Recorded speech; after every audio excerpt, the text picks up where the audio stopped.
Après plusieurs fausses couches, Maggie est folle de joie lorsqu'elle donne naissance à une charmante fille, jusqu'à ce qu'elle aperçoive sa jumelle à la piscine d'un hôtel de Miami. Maggie Dinato n'oubliera jamais le moment où elle a regardé le visage de sa fille Alice pour la première fois. Après 12 ans de chagrin d'amour, de lutte pour la conception et de fausses couches successives, elle tenait enfin un bébé dans ses bras. Elle n'a jamais imaginé qu'un autre moment de sa vie serait comme celui-ci, jusqu'à ce qu'elle pose les yeux sur la petite amie de sa fille Alice, Kelly, à la piscine d'un hôtel de Miami, en Floride, 6 ans plus tard. Fred et Maggie Dinato ont décidé d'amener Alice en Floride pour des vacances qui se termineront par un voyage à Orlando et la célébration de son 6e anniversaire à Disney World. Alice était ravie, et elle a adoré le temps chaud, qui contrastait radicalement avec le climat du Montana. Le sable, la mer. Tout cela l'enchantait, et si Maggie l'avait laissé faire, elle aurait passé toute sa journée sur la plage. Pendant que Fred travaillait au bureau de Miami, Maggie prenait une cabana à la piscine de l'hôtel et laissait Alice barboter et jouer avec les autres enfants dans la pataugeoire pendant qu'elle se détendait, lisait un livre et faisait du bronzage. Elle gardera un œil sur Alice, bien sûr, mais au bord de la petite piscine, avec les autres enfants et un maître nageur, elle pourra se reposer. Alice aimait la piscine presque autant que la plage et elle aimait particulièrement sa nouvelle amie Kelly. Elle est comme moi, maman, s'est exclamée Alice avec enthousiasme. Elle aime aussi Peppa Pig et Hello Kitty. Oh, elle doit être une gentille fille, a taquiné Maggie. Et quoi d'autre? Est-ce qu'elle aime aussi les glaces? Elle aime exactement les mêmes parfums, maman. Chocolat et pêche avec des éclats de guimauve, a dit Alice. Elle a bon goût, ma puce, a dit Maggie en ébouriffant les doux cheveux blonds de sa fille, si semblables aux siens. Maman, a demandé Alice. Tu pourrais me faire plein de petites tresses comme Kelly? Comme ça, on se ressemblerait exactement, comme dans le film à nous quatre. D'accord, je vais le faire, a dit Maggie en riant. Les cheveux de Kelly sont-ils aussi beaux que les tiens? Maman, s'est écriée Alice. Je te l'ai dit. Ils sont exactement comme les miens. Maggie a ri et a embrassé le nez d'Alice. Non, a-t-elle dit. Il n'y a personne au monde qui soit aussi jolie que toi. Le lendemain, Alice est allée à la piscine avec une tête pleine de petites tresses et Maggie a dû admettre que cela lui allait bien. Alice a couru vers la piscine en criant Kelly, Kelly. Regarde. Maggie a regardé en souriant une autre petite fille se retourner et saluer Alice. Pendant quelques secondes, Maggie s'est sentie étourdie. Il y a quelque chose qui ne va pas chez elle, pensa-t-elle. Elle doit voir des choses. La petite fille qui courait vers Alice était son image inversée. Elle a trébuché en avant. Alice, a-t-elle appelé. Amène ton ami ici, s'il te plaît. Alice a saisi l'autre enfant par la main et les deux filles ont couru vers Maggie en souriant. Cet enfant était exactement comme Alice, comme si elle était la jumelle d'Alice. Bonjour, a dit Maggie en essayant d'empêcher sa voix de trembler. Quel est ton nom? Kelly, a dit la fille en souriant.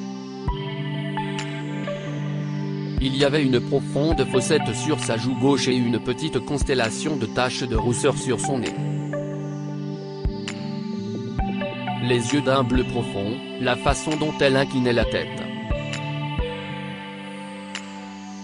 C'était exactement Alice. Maman, s'est écriée Alice.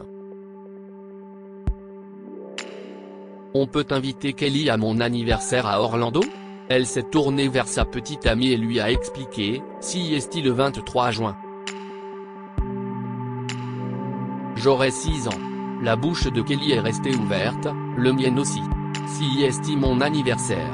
Kelly s'est retournée et a couru vers une femme assise au bord de la piscine. Maman, Alice et moi avons le même anniversaire. N'est-ce pas trop cool? L'autre femme a laissé tomber son magazine et a regardé Alice qui portait des tresses comme celles de Kelly, et son visage a changé de couleur. Elle s'est levée et s'est dirigée vers Maggie. Je suis Anna Hartley, a-t-elle dit doucement. Je suis la mère de Kelly. Je n'avais pas réalisé. Je veux dire. D'habitude, on ne sépare pas les jumelles. Maggie a été stupéfaite. Séparer les jumelles? Je ne comprends pas. La femme a rougi. Il est évident que vous avez adopté Alice comme j'ai adopté Kelly. A-t-elle dit point adopté? S'est écrié Maggie. J'ai donné naissance à Alice, et elle est fille unique. Vous vous trompez. Maggie a pris Alice par la main et l'a entraînée dans leur suite en protestant.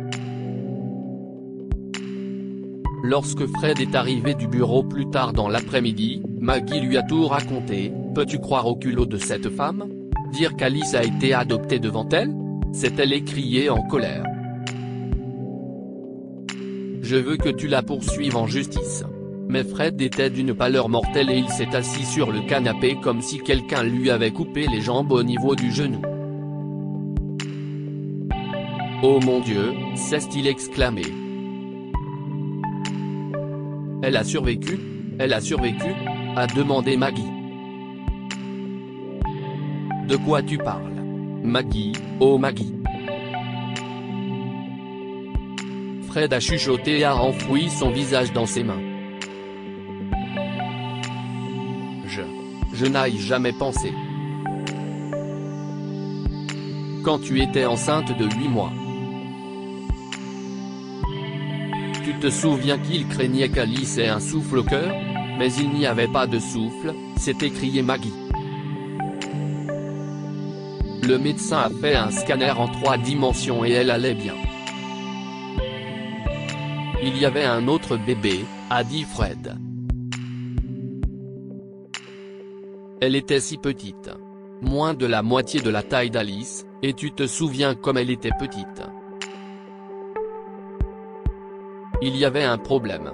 Ils appellent ça le syndrome transfuseur-transfusé, c'est quand l'un des bébés reçoit tout, et l'autre presque rien.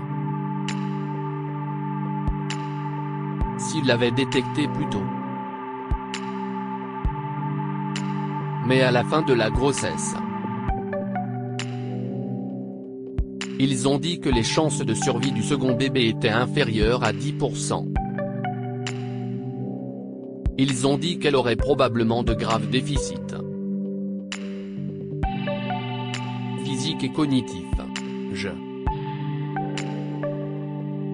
ne pouvais pas te faire subir plus de chagrin, Maggie. Tu avais à peine survécu à la dépression causée par ta dernière fausse couche. Je ne pouvais pas imaginer comment tu vivrais la mort d'un de tes bébés. J'ai pris la décision de ne pas te le dire. Ils ont fait une césarienne et j'ai signé les papiers, faisant du deuxième enfant une pupille de l'État. Nous pensions tous qu'elle serait morte dans quelques semaines. Elle n'est pas morte, Fred, a hurlé Maggie. Si est une petite fille adorable et brillante, tout comme Alice, et tu me l'as volée.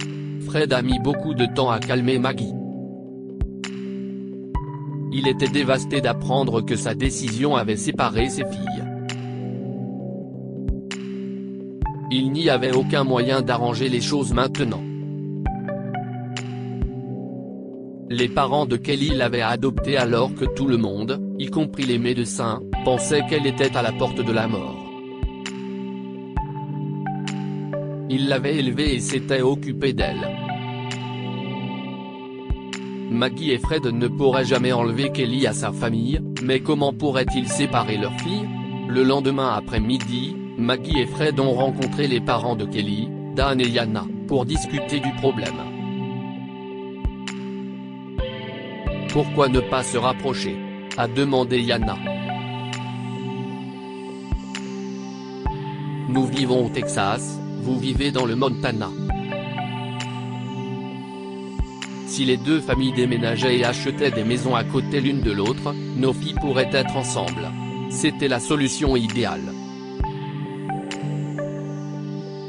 Ils se sont installés près de la mer et Kelly et Alice ont été ravis d'apprendre qu'elle était sœur jumelle.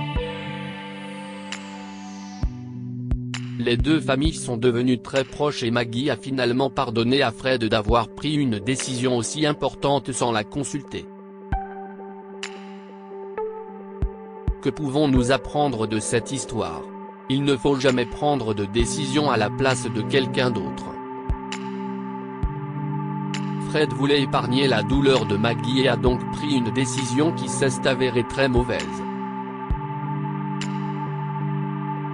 Ne mentez pas à ceux que vous aimez. La vérité fait toujours surface tôt ou tard et plus le mensonge persiste, plus il est difficile d'obtenir le pardon. Partagez cette histoire avec vos amis. Elle pourrait égayer leur journée et les inspirer.